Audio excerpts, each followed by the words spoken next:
To cache out our dust simulation, we're going to convert the volumes to VDBs.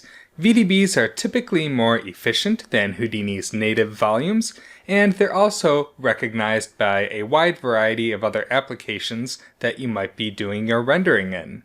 Now to convert this to a VDB, we can just drop in a convert VDB SOP and connect that to our DOP import field.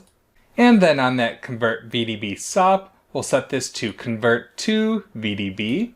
And we don't need to change anything else on this. And if you display that convert VDB, then you can now see that we have 4 VDBs instead of 4 regular volumes.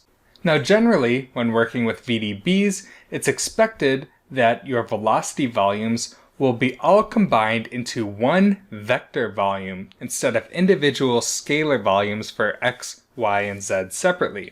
So we can use a VDB vector merge to combine those. So if you drop that in and connect your convert VDB to that, then you'll see that the default settings on this vector merge are looking for named volumes with x, y, and z versions of those matching names. So in this case, we have vel x, vel y, and vel z, so it will be merging all of those into one vel volume. You can see we now have a vector volume instead of 3 scalars. However, we are seeing this warning here that the component grids that are being combined have different transforms, and we can fix that with a VDB resample. So if you drop in that resample and put that just before the vector merge, we can then set the group on this resample equal to @name equals vel star, which will find all of our velocity volumes, and the reference grid that it will be resampling those velocities to match will be @name equals density. So now with those velocity volumes resampled to match our density grid, our VDB vector merge is no longer complaining about those different transforms on the separate velocity volumes. And now that we have a properly formatted VDB version of our simulation, we can drop in a file cache and then cache that entire range to disk. And then after that file cache, we'll drop in a null so that we can point to this for rendering. And I'll just call this render dust sim. Now the file cache SOP is great if you just want to cache your simulation to disk, but if you want to run a flipbook and cache it at the same time, then you can use a regular file SOP. Now I've copied the geometry file path from our file cache here and pasted that relative reference into the standard file SOP, and then I displayed a volume visualization after that file. And then if you flip the file SOP's mode to write instead of read, you can run your flipbook and it will write all of those files to disk. And then after that runs, make sure to flip this file mode back to read so that you don't accidentally overwrite your simulation.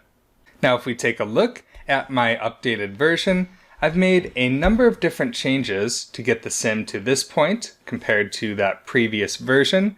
The biggest change was that instead of just relying on gravity or buoyancy for all of the dust to fall downwards, I've added a noisy downward wind. Because sometimes you might run into issues where not all of the dust is affected by buoyancy or gravity in the way that you would expect, and it's good to have these manual velocity driven workarounds. Now to create this volume wind source, I took our initial bounding box that we set up for that smoke object initialization, and then I created a custom bound around that space just to give it a little bit of extra padding. And then I used a regular volume SOP with the bound attached to that to create an empty volume that fills the entire space of that bounds. In that volume SOP, I've set the name to V and set the uniform sampling divisions to 100 on the max axis. These sort of wind volumes typically don't need to be very high resolution, since you're just adding a bit of windy influence that doesn't really have to be super detailed. Now right now this is just giving us values of 0 throughout this entire velocity volume, so I'm using the volume velocity SOP to create some values and noise that up. So I've checked on this constant velocity option, set that to 0, -5, and 0, so that's a constant downward velocity, and then just added in some curl noise as well.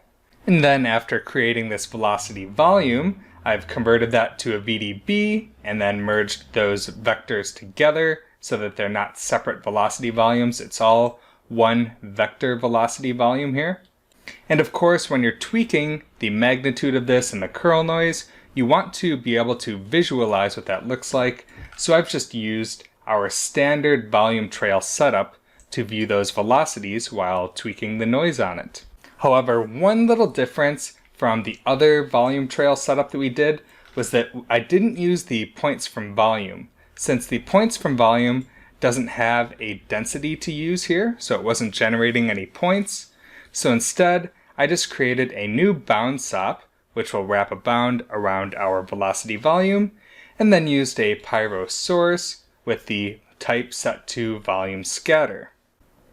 And now to add this into our simulation, we don't want to simply add in these velocity values, because this is going to happen on every single frame. So if you add this velocity on every frame, then it's going to continuously add these values and build up on every single frame and give you far more velocity buildup than you would want. So instead of doing some sort of addition, I've used a different mode to blend this. And then on that volume source, you can see the operation is set to blend, and the scale is set to a very low value of 0.01. So we're just blending in a little bit of that wind volume every frame.